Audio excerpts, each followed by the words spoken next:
चलो देखो देखो देखो देखो देखो, है ना। एक्चुअली सैम्पलिंग अपने को अलग से पढ़ना है।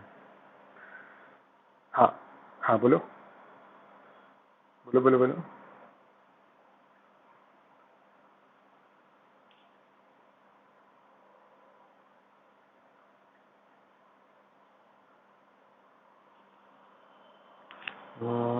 ग्रुप में डाल दिया मैं सर।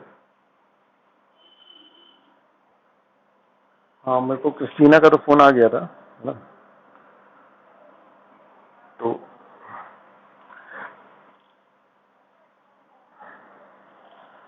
हाँ, लेकिन ठीक है यार, इम्पोर्टेंट है यार ये वाला कॉन्सेप्ट।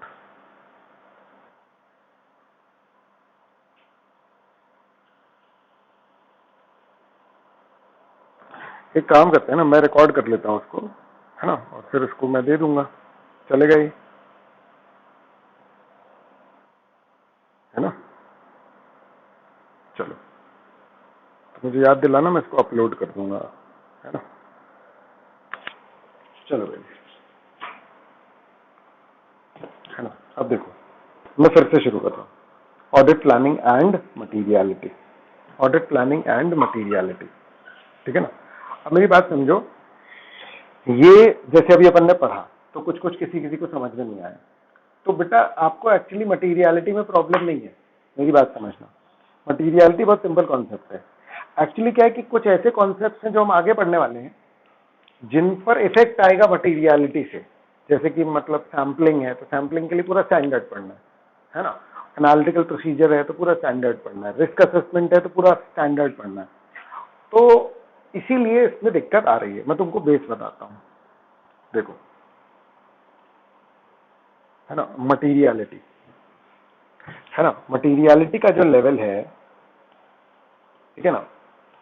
ऑडिटर ऑडिट स्टार्ट करते समय मटीरियलिटी डिसाइड करता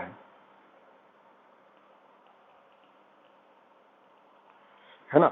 मटीरियलिटी को कैसे डिफाइन करेंगे, मटीरियलिटी लेवल को, है ना। इसको एक सिंप्लीफाइड भाषा में, ये एग्जॉस्टिव डेफिनेशन नहीं होगी इसकी जो मैं बता रहा हूं, लेकिन हाँ, इसको तुम सब्सटैंशियली कंसिडर कर सकते हो, है ना, कि ये वो लेवल है ना, जिसके ऊपर अगर मिस स्टेटमेंट्स होते हैं तो लोगों को फाइनेंशियल स्टेटमेंट सही नहीं लगेंगे।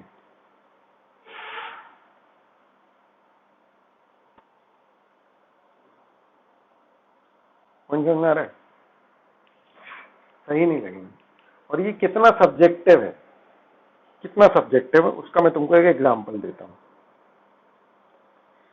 ठीक है, 10 करोड़ की एंटिटी है, 10 करोड़ की बैलेंस शीट है, ठीक है गाइस। चलो बताओ, कितने अमाउंट के ऊपर तुम मानोगे कि मटेरियल मिस स्टेटमेंट है, बताओ। 1 लाख, 1 लाख, 2 लाख। अरे बताओ ना, बताओ, तुमको क्या लग रहा है, तुमको क्या लग रहा है, कितने के ऊपर? 10 लाख, 10 लाख लग रहा है इसको, है ना। 10 लाख को 1 वोट मिला। और किसी को कुछ कम या ज्यादा लग रहा है कि भैया 10 लाख से ज्यादा की मिस्टेक में नहीं सह सकता, ऐसा है। कौन है ये? 10 करोड़ की बैलेंस शीट में भाई 10,000 की मिस्टेक नहीं सह सकता तू। मतलब पॉइंट समझ रहे हो? एक मशीन की वैल्यू किसी ने 10 करोड़ बताई, समझ में आ रहा है, जबकि उसकी एक्चुअल वैल्यू 9.99 करोड़ है शायद, और ज्यादा ही। तो तुम कह रहे हो कि भैया इतना बड़ा झूठ कैसे बोला तुमने मुझसे कि 9.99 करोड़ की तुमने मुझे 10 करोड़ बता दी, ऐसा। इनफैक्ट शायद ऐसा जो तुमने बोला, पॉइंट समझ रहे हो बेटा? मतलब थोड़ा तो रीजनेबल रहो। तुम तो मटेरियलिटी बताने में बहुत अनरीजनेबल हो। चलो ठीक है, इसलिए तुमको छोटी छोटी चीजें बहुत ज्यादा फर्क डालती हैं। चलो ठीक है, बताओ और बताओ, और कोई? किसी को 20 लाख लग रहा हो, 1 करोड़ लग रहा हो, कुछ भी बताओ ना। या तुमने दूसरा का ओपिनियन एक्सेप्ट कर लिया है? 1 लाख लग रहा है। अरे भाई देखो ना, मेरी बात समझो ना। अरे भाई समझो, 10 करोड़ की बैलेंस शीट में कितना अमाउंट अगर गलत होगा तो तुम सह नहीं पाओगे। अरे तुम एक नॉर्मल इन्वेस्टर हो भाई साहब, तुमको बोल रही है कंपनी की 10 करोड़ का प्रॉफिट है, समझ रहा है? अब ये 10 करोड़ कितना गलत है तो तुमको लगेगा कि ये गलत है। मेरा पॉइंट समझ रहे हो? अब 10 करोड़ मान लो 9 करोड़ 99 लाख है, समझ में आ रहा है? ठीक है, तो क्या तुमको लग रहा है कि यार ये तो झूठ बोला एंटिटी ने? क्या तुमको लग रहा है ऐसा? तो तुम्हारी मटीरियलिटी 1 लाख है, समझ में आ रहा है? अगर तुमको लग रहा है कि नहीं, मतलब अगर मान लो कि इसके वैल्यूएशन में 1 लाख तक का फ्लक्चुएशन मुझे चल जाएगा, मतलब एंटिटी 10 करोड़ बता रही है जबकि एक्चुअली में 1 लाख कम है इसका प्रॉफिट, तो चलेगा क्या तुमको? चलेगा क्या? समझ में आ रहा है? 2 लाख कम है तो चलेगा क्या? 5 लाख कम है तो चलेगा क्या? कितने तक चल जाएगा तुमको? मेरा पॉइंट समझ रहे हो? देखो इसको तुमको सोचना है, मैं इसलिए बोल रहा हूं क्योंकि यूजर के पॉइंट ऑफ व्यू से ही सोच रहा है ना ऑडिटर। तुम जब ये बोल रहे हो कि ये डिपेंड करता है, तो ऑडिटर के एक्सपीरियंस पे डिपेंड करता है, लेकिन तुम एक आम इंसान तो हो ना, समझ रहा है? इन्वेस्टमेंट कौन करता है स्टॉक मार्केट में? एक आम इंसान। समझ आ रही है बात? तो एक आम इंसान को कितने गलत से फर्क पड़ जाएगा, इसका असेसमेंट करना है ना ऑडिटर को। पॉइंट समझ आ रहा है? तो तुमसे एज ए आम इंसान मैं ओपिनियन ले रहा हूं, इसमें गलत थोड़ी है। मैं तुमको बस ये बताने की कोशिश कर रहा हूं कि देखो सब्जेक्टिविटी कितनी ज्यादा है। पॉइंट समझ रहे हो? कि किसी को 1 लाख भी लग रहा है, किसी को तो 10,000 भी लग रहा है वैसे, समझ रहे हो? और किसी को 10 लाख लग रहा है। और मैं सच बता रहा हूं, किसी को अगर 20 लाख भी लग रहा है तो कोई बहुत गलत नहीं है वो। 10 करोड़ रुपए में 20 लाख रुपए की गलती हो सकता है कि उसको चल जाए कि भैया 20 लाख रुपए का वैल्यूएशन कोई कम ज्यादा कर दिया उसने। हेलो हेलो हेलो गाइस, मैं बस ये बोल रहा हूं कि भाई मटीरियलिटी का स्पेसिफिक अमाउंट एकदम आइडेंटिफाई कर पाना है सब्जेक्टिव, ये बात मेरे को तुमको बतानी है। समझ में आ रहा है? क्लियर है? तो इसीलिए मटीरियलिटी को डिसाइड करते समय, समझ में आ रहा है, ऑडिटर मतलब कुछ कैलकुलेशन या कुछ रैंडम किसी चीज का परसेंटेज ले लेगा, तो कैसे डिटरमिन करेगा वो तो अपन देख लेंगे बेटा। लेकिन अभी मटीरियलिटी को एज ए कॉन्सेप्ट समझो तो, कि ये वो अमाउंट है, अगर इसके ऊपर में से स्टेटमेंट होता है तो लोगों को लगेगा कि हाँ यार इतना झूठ नहीं बोलना चाहिए था तुमको। पॉइंट समझ में आया बेटा? ये डिस्क्लोजर तुमने क्यों नहीं किया? अब जैसे कोई एंटिटी है, अच्छा खासा प्रॉफिट, लेकिन उस पर एक केस चल रहा है, समझ आ रहा है? अब वो केस का कॉम्पनसेशन इतना बड़ा है कि एंटिटी बंद हो सकती है, समझ में आ रहा है? तो ऑब्वियस सी बात है भैया, वो मटीरियल बात है, उसका डिस्क्लोजर अगर नहीं किया गया तो वो मटीरियल में से स्टेटमेंट है। समझ में आई क्या बेटा बात? हेलो हेलो हेलो, क्या आप मटीरियलिटी लेवल को समझ पा रहे हैं? हेलो, है ना? तो मटीरियलिटी से आपका रिस्क का लेवल सेट होता है। सबसे पहले आप यही तय करते हो कि भैया कितने अमाउंट के ऊपर गड़बड़ हो सकती है, कितने अमाउंट के ऊपर, उस हिसाब से मेरा सारा वो तय होगा ना, सारे ऑडिट प्रोसीजर मेरे उस हिसाब से तय होंगे। अच्छा मुझे ये बताओ, अगर मटीरियलिटी लेवल 10 लाख है और अगर मटीरियलिटी लेवल मेरा 5 लाख है, समझ रहे? तो कब मुझे ज्यादा चेकिंग करनी पड़ेगी, जब मटीरियलिटी 10 लाख है या जब मटीरियलिटी 5 लाख है? बताओ कब मुझे ऑडिटर को ज्यादा चेकिंग करनी पड़ेगी?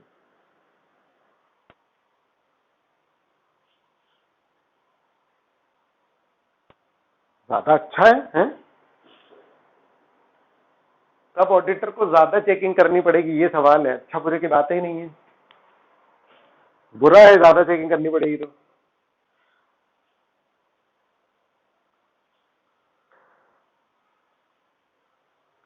है ना? बिल्कुल सही। जितनी मटीरियलिटी का लेवल कम होगा उतना क्या है, उतना ऑडिटर को ज्यादा चेकिंग करनी पड़ेगी, ज्यादा सैंपल निकालने पड़ेंगे, ऑडिट ज्यादा करना पड़ेगा। समझ आया क्या गाइस? हेलो, है ना? चलो, है ना? चलो अब देखो, अब अपन इसको रीड करते हैं। Materiality is an important consideration, 320 में दिया है हाउ, ठीक है ना? अब कह रहा है auditor should consider materiality and it's relationship with audit risk. समझ रहा है? तो मटीरियलिटी कम तो ऑडिट रिस्क ज्यादा हो जाएगा, मटीरियलिटी कम तो ऑडिट रिस्क ज्यादा हो जाएगा। When planning the audit, auditor considers what would make the financial information materially misstated. जब प्लान कर रहा होगा तो वो ये सोचेगा कि भैया ऐसी क्या चीज है जो मिसस्टेट कर देगी फाइनेंशियल्स को, है ना? ऑडिटर सबसे शुरू में मटीरियलिटी का असेसमेंट करता है, पर्टिकुलर अकाउंट बैलेंसेस के बारे में, क्लासेस ऑफ ट्रांजैक्शंस के बारे में, है ना?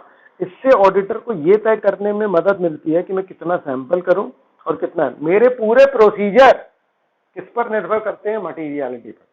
देखो, as an article, as a training, जब तुमको कोई भी मिस स्टेटमेंट मिलेगा तो सबसे पहले तुम अपने आप से सवाल क्या करोगे? जब भी तुमको कोई मिस स्टेटमेंट या कुछ भी मिलेगा तो सबसे पहले अपने आप से सवाल क्या करोगे कि मटीरियल है कि नहीं? बिल्कुल सही। यानी कि तुम्हारा मटीरियलिटी तो फर्स्ट हैंड डिसाइड होकर के रहना चाहिए, तब तो जाकर के तुम आगे की बातें डिसाइड कर पाओगे। आ रहा है समझ में? क्लियर है ना? फिर देखो,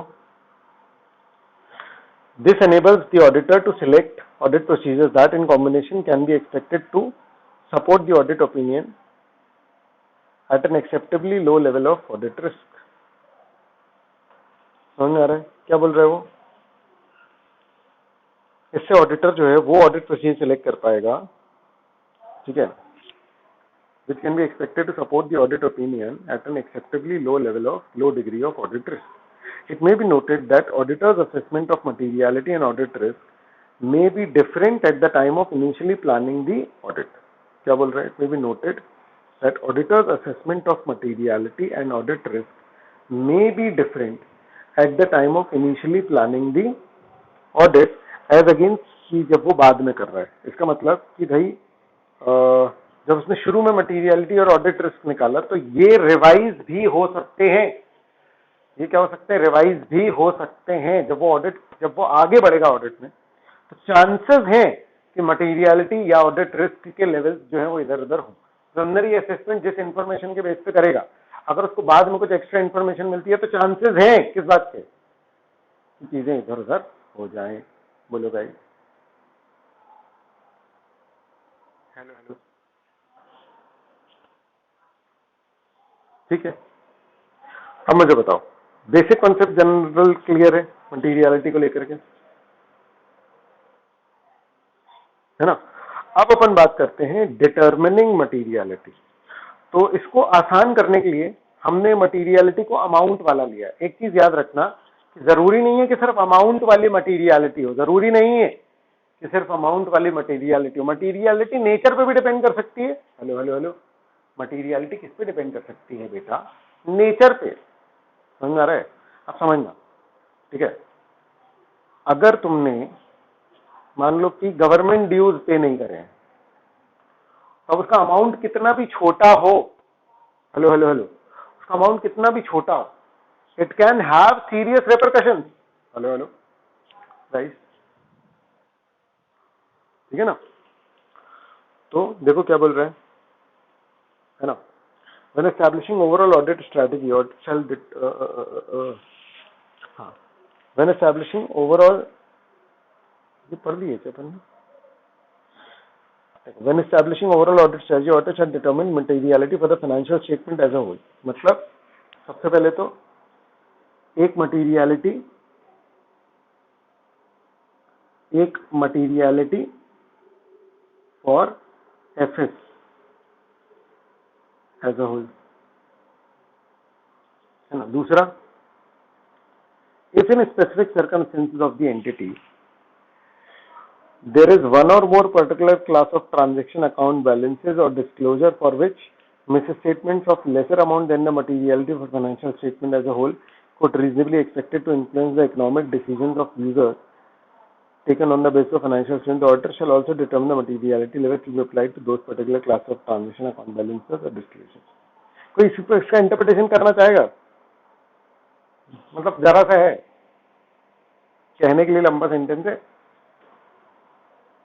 30 सेकंड दे रहा हूं, अगर कोई इंटरप्रिटेशन कर रहा तो ठीक है, नहीं तो मैं बता दूंगा। बताओ, जितना मैंने इससे अंडरलाइन किया है, ये ब्लैक पेन से जितना अंडरलाइन किया उस तक की बात कर रहा हूँ।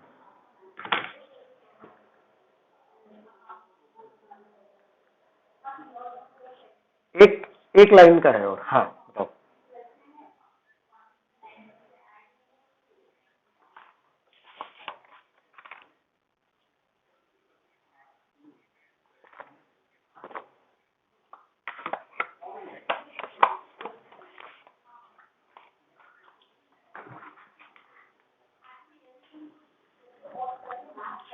कुछ कुछ है लेकिन मैं तुमको और सिंप्लीफाइड बताऊंगा, है ना। कुछ कुछ सही है, कुछ कुछ गड़बड़ है। चलो, और कोई?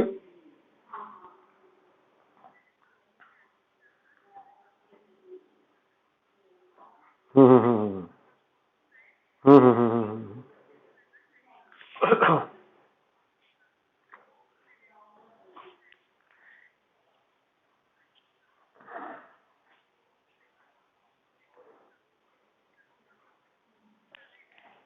ठीक है, लेकिन मैंने एक्चुअली एग्जांपल इस बात के लिए लिया था, मैंने वो एग्जांपल इस पॉइंट ऑफ, एक सेकेंड मेरे को बोलने दो, एक सेकेंड गाइस, मैं बोलूं, है ना, मेरे को उसकी बात का जवाब तो देने दो, है ना। कि देखो, मैंने जो एग्जांपल लिया था उसमें मैंने अमाउंट को डिसरिगार्ड ही कर दिया था। हेलो हेलो हेलो, मैंने जो लिया था ना उसमें मैंने अमाउंट को डिसरिगार्ड कर दिया था। तो तुम्हारा एग्जांपल मतलब कॉन्सेप्चुअली सही है, बिल्कुल आ रहा है समझ में। तुमने जो एक्सप्लेन किया वो कॉन्सेप्चुअली बिल्कुल सही है, बस वो थोड़ा सा डेविएटेड है, समझ में आ रहा है, क्योंकि वहां तो मैं अमाउंट को बिल्कुल ही कंसिडर नहीं कर रहा हूँ ना।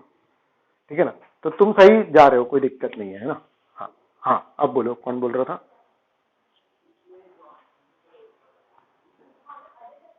हेलो, हाँ बोलो बोलो बोलो बोलो। हम्म,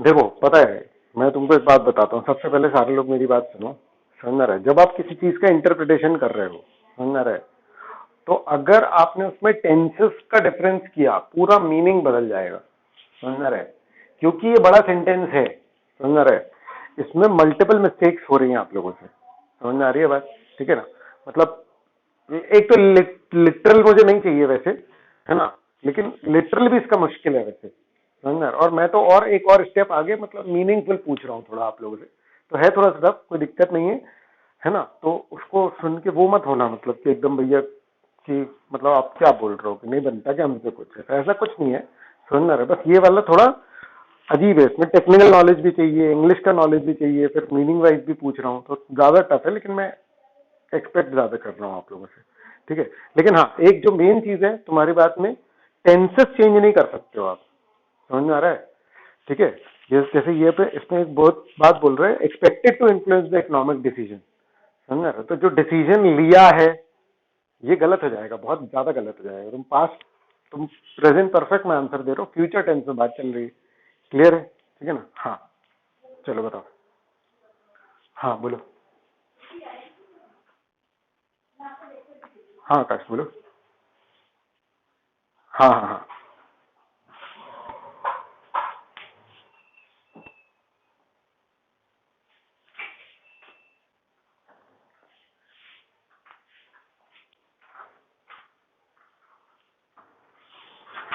हाँ, लेकिन मेन बात रह गई, तुमने बाकी सब सही किया, तुमने तुमने मेन बात छोड़ दी।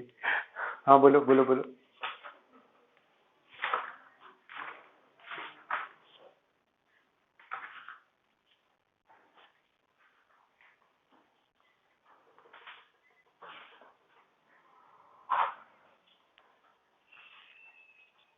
अरे सुनना, ये वाला पूरा पैच उड़ा सकती है तू, समझ रही है, ये एक्स्ट्रा बात है। मेन डिस्कशन मटेरियलिटी का है, वो बताओ क्या बोल रहे हैं, समझ रहा है, इस पूरे को स्किप किया जा सकता है, पता है तुमको ये बात। नहीं एक सेकंड उसको बोलने तो दो, हाँ लिखे कर।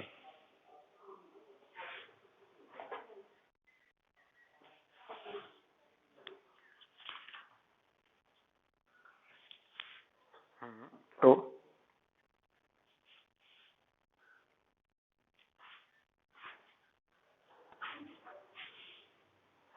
ठीक है, चलो मैं बताऊंगा तो समझ आ जाएगा। हाँ तो और कौन था, फाइनल लास्ट ले रहा हूँ मैं। और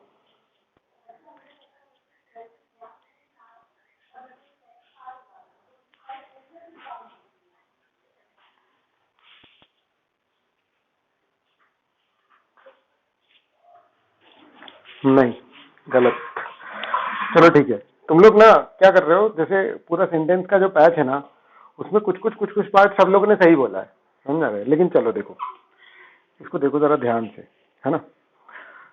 पहली लाइन में बोल रहा है कि जब ऑडिटर ओवरऑल ऑडिट स्ट्रेटजी बना रहा होगा तो वो मटेरियलिटी डिटरमिन कर लेगा for financial statement as a whole. ये मैंने बता दिया आपको कि एक materiality for financial statement as a whole बना लेगा वो। अब अब कह रहा है कि अगर कुछ स्पेसिफिक सर्कमस्टेंसेस में एंटिटी में कुछ पर्टिकुलर ट्रांजैक्शन अकाउंट बैलेंस यानी कुछ पर्टिकुलर लेजर है ना, उसमें उसको लग रहा है कि भैया ये जो मटेरियलिटी है ना for financial statement as a whole, ये उन अकाउंट्स में नहीं लगेगी, उन अकाउंट्स में नहीं लगेगी, बल्कि जैसे इसका मैंने बोला कि 10,000 है ना, कह रहा हूं भैया नॉर्मली 10,000 के ऊपर के मिस स्टेटमेंट है, लेकिन कुछ ऐसे लेजर्स हैं जिसमें बोल रहे हैं कि भैया इसमें तो 5,000 के ऊपर ये मिस स्टेट हो जाएगा, ये वाला लेजर तो 5,000 के ऊपर ही मिस स्टेट मानने लगेंगे अपन। तो हम उन पर्टिकुलर लेजर के लिए 5,000 मिस स्टेट 5,000 का लेवल तय कर सकते हैं। इसका मतलब इंडिविजुअल अकाउंट बैलेंसेस के लिए different materiality at a lower level of than that which has been decided for financial statement as a whole. मतलब इस वाली मटीरियलिटी से नीचे लेवल ऑफ मटीरियलिटी चुनी जा सकती है स्पेसिफिक अकाउंट्स के लिए, ये बात चल रही है, समझ में आया। वो जो एक्स्ट्रा बातें हैं वो ये हैं कि अगर हमको ऐसा लगता है कि भैया कुछ अकाउंट ऐसे हैं जिसमें कम अमाउंट भी यूजर को एकदम वो कर देगा, यूजर के डिसीजन मेकिंग को इन्फ्लुएंस कर देगा, तो वहां फिर मैं financial statement as a whole वाली मटीरियलिटी के लेवल से चेक नहीं कर सकता, फिर मुझे एक लोअर लेवल ऑफ मटीरियलिटी जो उस अकाउंट के लिए करनी पड़ेगी। मतलब मैं पूरे फाइनेंशियल चेक कर रहा हूं किस हिसाब से कि 10,000 के ऊपर मिस स्टेटमेंट ना हो जाए, लेकिन मैं इंडिविजुअल अकाउंट इस हिसाब से कर रहा हूं कि कहीं इस अकाउंट में 2,000 से ऊपर का मिस स्टेटमेंट ना हो जाए। समझ में आया। हेलो हेलो हेलो, क्लियर है, ठीक है ना। तो मैं इंडिविजुअल अकाउंट्स के लिए सेपरेट मटेरियल तय कर सकता हूं, प्रैक्टिकल नहीं है, ठीक है। ये प्रैक्टिकल नहीं है, मतलब नॉर्मली प्रैक्टिकली ये होता नहीं है। हेलो हेलो हेलो गाइस, समझ आया, है ना। हेलो, है ना। हाँ, अब देखो, अब है मटेरियलिटी तय कैसे करेंगे। तो बेंचमार्क के बेसिस पे, अब जो शुरू में कल किसी ने बात कही थी, मैं कैसे देखूंगा मटेरियलिटी, तो देखो मैं हूं प्रोफेशनल, मैं हूं चार्टर्ड अकाउंटेंट, आ रहा है समझ, लेकिन मुझे अपने लेवल से थोड़ी सोचना है, मुझे तो यूजर के लेवल से सोचना है ना, मुझे उस आम इंसान के लेवल से सोचना है जिसको फर्क पड़ जाएगा अगर फाइनेंशियल स्टेटमेंट में अमाउंट मिस स्टेटेड है। अमाउंट मिस स्टेटेड मतलब जिस अमाउंट के वो एक्चुअली है उस अमाउंट पर नहीं दिख रहे हैं, तो ये मिस स्टेटमेंट है। क्लियर है गाइस। हाँ, सुनो ना, पैराग्राफ छोड़ दो अभी भाई, मेरी बात सुनोगे जो मैं कह रहा हूं, बहुत इंपॉर्टेंट बात है, समझ में आ रहा है, ठीक है ना। तो अभी ना मैं कोई पैराग्राफ रीड करा रहा हूँ ना मैं कुछ करा रहा हूँ, समझ में आ रहा है, अभी तुम्हें सिर्फ मेरी बात सुननी है, ठीक है ना। तो मेरी बात सुनो बस, ठीक है ना, और वेट करो ना मेरी बात खत्म होने तक का, ठीक है। तो चलो सुनो, ठीक है। हाँ, तो मैं मटेरियलिटी कैसे डिसाइड करूंगा, मैं प्रोफेशनल हूँ, समझ में आ रही है बात? ठीक है, मुझे किसके हिसाब से सोचना है? एक आम इंसान के हिसाब से। मैं जो बोल रहा हूँ उस बात में कुछ समझ में नहीं आ रहा ना, तो मुझे बीच में इंटरप्ट करो। समझ में आ रहा है? कोई और बात पूछने के लिए मेरे इस कॉन्सेप्ट को पूरा कबाड़ा कर दोगे तो मेरा 10-10 मिनट ऐसे करके पूरा वेस्ट हो जाएगा बेटा। ठीक है ना? सुनो ध्यान से। हेलो हेलो हेलो गाइस, मैं जो बोल रहा हूँ समझ में आ रहा है? सुनाई दे रहा है? कोई ग्लिच या कुछ ऐसा तो नहीं है ना? हाँ, ठीक है। सुनो, तो एज ए प्रोफेशनल मुझे कितना फर्क पड़ेगा मुझे ये नहीं सोचना। मुझे ये सोचना है कि यूजर कितने अमाउंट के बाद जो है उसको दिक्कत हो जाएगी। तो मुझे फिर ये सोचना पड़ेगा कि यूजर कैसे सोचता है। समझ में आ रही है बात? ठीक है ना? तो नॉर्मली बताओ, तुम अगर मान लो तुम्हारे पास है 10 लाख रुपए, समझ में आ रहा है? ठीक है ना? तुम किसी एंटिटी में इन्वेस्ट करना चाह रहे हो, आ रहा है समझ में? क्लियर है? ठीक है ना? और एक एंटिटी है, समझ में आ रहा है? एक एंटिटी है और उसका थोड़ा सा हाइपोथेटिकल कुछ अमाउंट्स मैं तुम्हें बता देता हूँ। नहीं, मैं नहीं बताऊंगा तुम्हें। ठीक है? उसकी एक फैक्ट्री है, मतलब समझ में आ रहा है? चप्पल बनाने वाली कंपनी है, लिबर्टी है, आ रहा है समझ में? अब लिबर्टी कंपनी है, तुम्हें उसमें इन्वेस्ट करना है। तुम्हें लग रहा है कि भैया, तो किसी ने तुमसे पूछा कि भैया अगर इसमें कितने मिस स्टेटमेंट होंगे, 10 करोड़ की उसकी बैलेंस शीट है, समझ में आ रहा है? कोई तुमसे अगर पूछ रहा है कि कितने मिस स्टेटमेंट होंगे, तो आप क्या करोगे? इसमें इन्वेस्ट नहीं करोगे। समझ में आ रहा है? अब मेरी बात सुनना ध्यान से। जब शुरू में मैंने 10 करोड़ बोला था तो आपको सीधे मैंने अमाउंट चुनने बोल दिया था, लेकिन अब क्या फैक्टर पे डिपेंड करेगा वो सब आपको बताना है। मतलब अब 10 करोड़ के बारे में नहीं सोचना, थोड़ी डिटेलिंग में जाओ। आप कैसे तय करोगे कि आपको इसमें इन्वेस्ट करना है? कि क्या गड़बड़ नहीं होना चाहिए इसके फाइनेंशियल स्टेटमेंट में?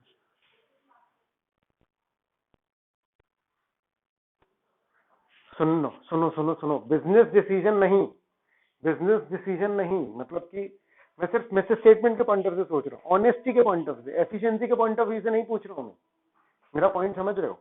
तुम अगर ये बोलो कि भैया बोरिंग जितनी की है उतनी ही दिखानी चाहिए, तो तुम्हारी बात वैलिड है। लेकिन बोरिंग ज्यादा है तो ये ऑडिटर का मैटर नहीं है। समझ रहे हो मेरी बात? मैं मिस स्टेटमेंट के लिए पूछ रहा हूँ मटीरियलिटी। समझे मेरी बात को मैं क्या बोल रहा हूँ? है ना? तो बोरिंग ज्यादा है नहीं है कोई मतलब नहीं है, मुझे मिस स्टेटमेंट के कंसेप्ट कंटेक्स्ट में बताओ।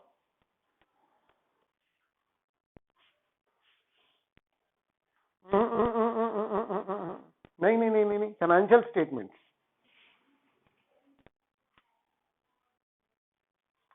अरे भैया, जब तुम्हारे पास डायरेक्ट चीजें हैं तो पहले अनयूजुअल काय को ले रहे हो? फाइनेंशियल्स के बीच की कोई चीज लो ना। मटीरियलिटी किस पे डिपेंड करेगी? सबसे मेन प्रॉफिट है ना भाई, सबसे सिंपल, सबसे मेन प्रॉफिट है। समझ में आ रहा है? तुम क्या बोलोगे एज एन इन्वेस्टर कि भैया प्रॉफिट गलत नहीं दिखना चाहिए? नहीं आ रहा समझ में? सोच के देखो ना, तुम किसी एंटिटी में इन्वेस्ट करोगे तो क्या बोलोगे कि भैया प्रॉफिट गलत नहीं होना चाहिए? और क्या नहीं गलत होना चाहिए यार उसमें, बताओ जरा।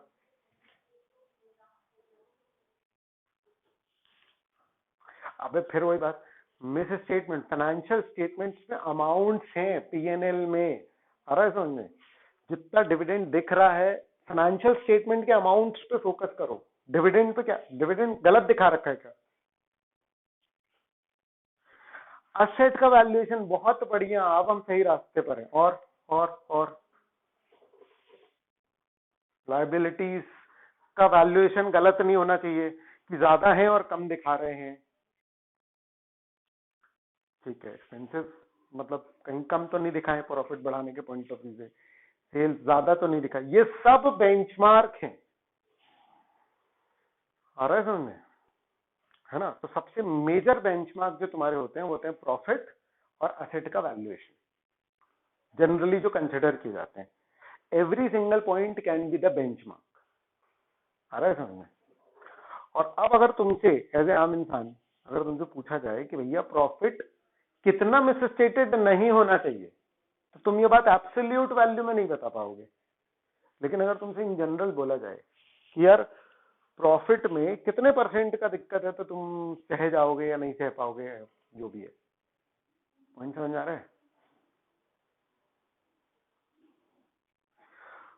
तो पहले तुम चुनोगे बेंचमार्क और फिर तुम बेंचमार्क को लगाओगे कि यार इसका प्रॉफिट जितना भी दिख रहा है एक्चुअल और जो दिख रहा है उसके बीच का डिफरेंस 1%, 1% से ज्यादा का नहीं होना चाहिए। तो मेरा मटीरियलिटी का अमाउंट कैलकुलेट कैसे हो गया? प्रॉफिट का 1% is my level of materiality, या प्रॉफिट का 10%, या प्रॉफिट का 5%। हेलो गाइस, समझ आ रहा है मैं क्या बोल रहा हूं? है ना? ठीक है ना? तो ऐसे तय करता है यूजर, समझ रहा है? तो ये बात यूजर नहीं आकर के बता रहा हमको, ये बातें सब कौन सोच रहा है? प्रोफेशनल। समझ आ रहा है ना? बिल्कुल सही। तो use of benchmark in determining materiality for the financial statement as a whole. ठीक है ना? तो कह रहा है ये तो प्रोफेशनल जजमेंट वाला मैटर है। एक percentage is often applied to the chosen benchmark as a starting point in determining materiality for the financial statement as a whole. Factors that may affect the identification of an appropriate benchmark include the following. Hello hello hello guys, कुछ समझ में आ रहा है क्या बात चल रही है ना? ठीक है, तो देखो, एक second. The elements of financial statements, for example asset, liability, equity, revenue, expenses. ठीक है ना? Asset, liability, equity, revenue and sales और एक्सपेंसेस, ये हैं क्या? एलिमेंट्स, जिनमें से किसी को भी आप क्या चुन सकते हैं? बेंचमार्क। लेकिन किस पर निर्भर कर रही है एंटिटी? समझ में आ रही है बात? जैसे बैंक वगैरह है, तो बैंक वगैरह में बेंचमार्क लोन्स हो सकते हैं। पॉइंट समझ में आ रहा है? एक नॉर्मल प्रॉफिट मेकिंग एंटिटी तो उसका बेंचमार्क प्रॉफिट हो सकता है। लॉस मेकिंग एंटिटी है तो प्रॉफिट बेंचमार्क कैसे होगा? समझ आ रही है बात? समझ में आ रहा है? फिर हो सकता है असेट हो आपका बेंचमार्क, टोटल असेट्स। समझ में आ रहा है? कोई सर्विस बेस्ड इंडस्ट्री है तो उसके फिक्स्ड असेट्स हो सकते हैं आपका बेंचमार्क। गाइस, आपको समझ में आ रहा है कि अलग अलग एंटिटी में बेंचमार्क अलग अलग हो सकता है, और उस पर मैं एक परसेंटेज निकाल करके अपनी मटीरियलिटी कैलकुलेट करूंगा, और फिर मैं अपना पूरा ऑडिट प्लान उस मटीरियलिटी के बेस पे करूंगा। बोलो भाई, क्लियर है या नहीं?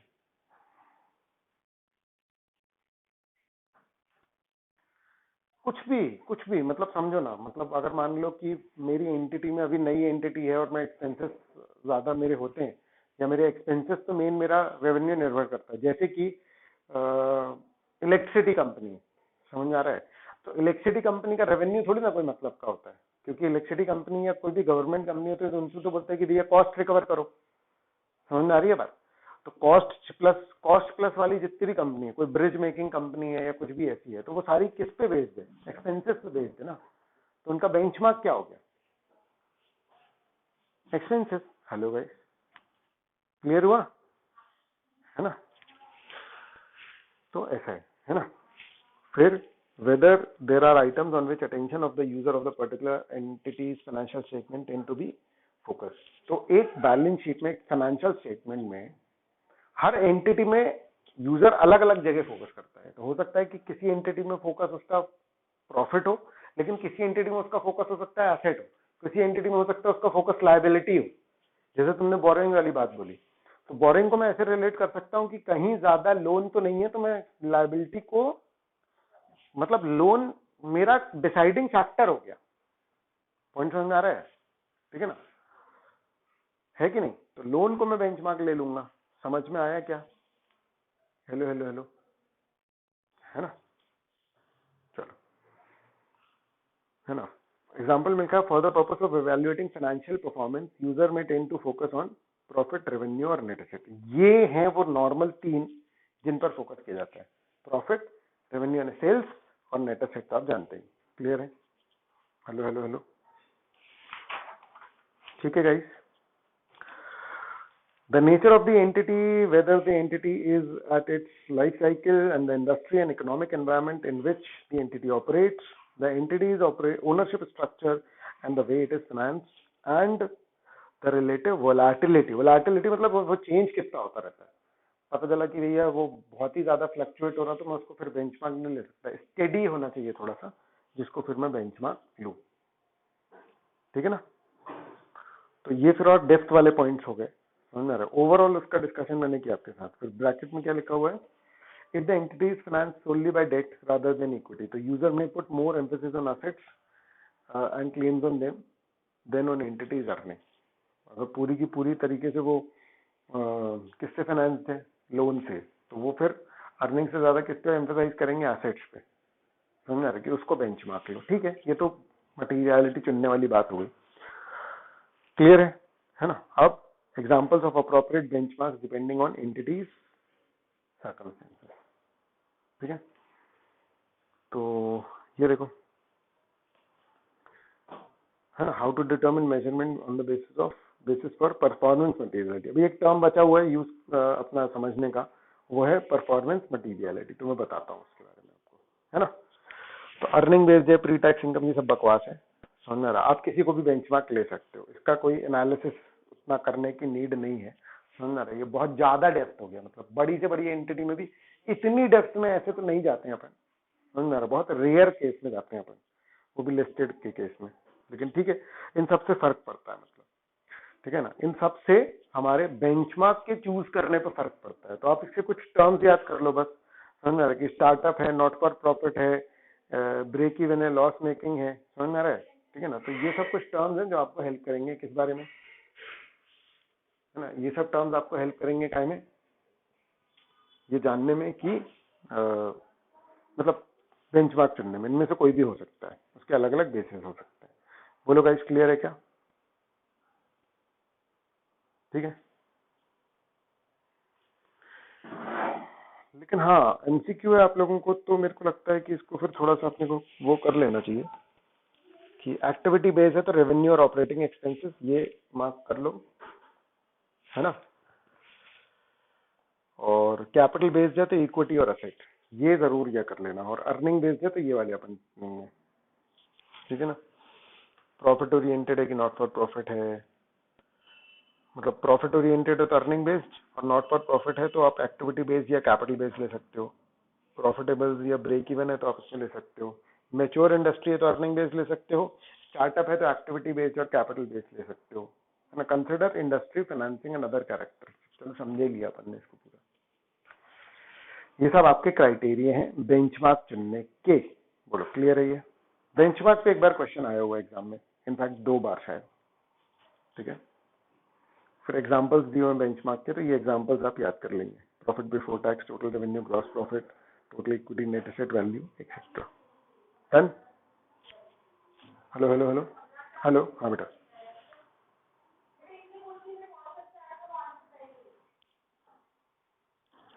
मतलब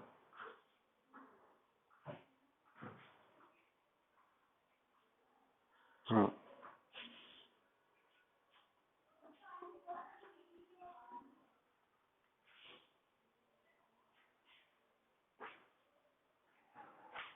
एक सेकंड, अपन कहाँ निकल गए? समझो ना, अपन मटेरियलिटी डिसाइड कर रहे हैं। अपने को करना ऑडिट है, पॉइंट समझ में आ रहा है? ठीक है ना, अपने को करना ऑडिट है। ठीक है, जिसके लिए अपने को अपना ऑपरेशन का एरिया तय करना है कि कितनी डिटेल में मैं चेकिंग करूं। कितनी डिटेल में चेकिंग करूं, इसके लिए मुझे चाहिए मटेरियलिटी की कितने के ऊपर लोगों को फर्क पड़ेगा, कितने अमाउंट के ऊपर लोगों को फर्क पड़ेगा। कितने अमाउंट के ऊपर लोगों को फर्क पड़ेगा, इसके लिए किस पर्टिकुलर फाइनेंशियल स्टेटमेंट के फैक्टर पे मुझे मुझे फोकस करना चाहिए। समझ में आ रही है बात? तो उसको मैं अपना क्या बना लूंगा? बेंचमार्क। पॉइंट समझ में आ रहा है? तो इट डजंट मैटर मच। समझ में आ रही है बात? ठीक है ना। ब्रॉड डिस्कशन ये है, डेप्थ में उसको किसी भी चीज से रिलेट कर सकते हो। मतलब मेरा पॉइंट समझे? ठीक है ना, कि हाँ बिल्कुल सही, वो बेंचमार्क हो सकता है कि इक्विटी के तुमने अलग अलग बाइफरकेशन किए और उसको लेकर के, तो लेकिन इसमें बेंचमार्क इक्विटी ही हुआ ना।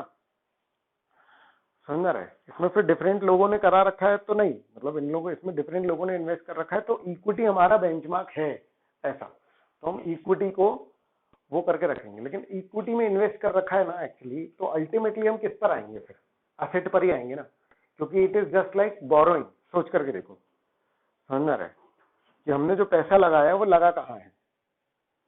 तो उन लोग असेट पे ज्यादा फोकस करेंगे, उनका मेन वो क्या होगा? असेट। समझ में आ रहा है? क्लियर है? ठीक है ना? ठीक है, चलो भाई, तो फिर इसको कल आगे बढ़ाते हैं अपन। समझ रहा है? इसके आगे के 1-2 पैराग्राफ्स आप रीड कर लेना, चोजन बेंचमार्क और फिर परसेंटेज वाला, है ना। ये आपको समझ में आ जाएगा आज के डिस्कशन के बेसिस पर। Materiality level for particular class of transaction, ये भी मैंने आपको बता दिया। सेम पैराग्राफ यहाँ पर रिपीटेड है ना। तो कल मेनली अपने को रिवीजन पढ़ना है, इसके पहले तक का पूरा तुम कंप्लीट कर सकते हो। ठीक है गाइस।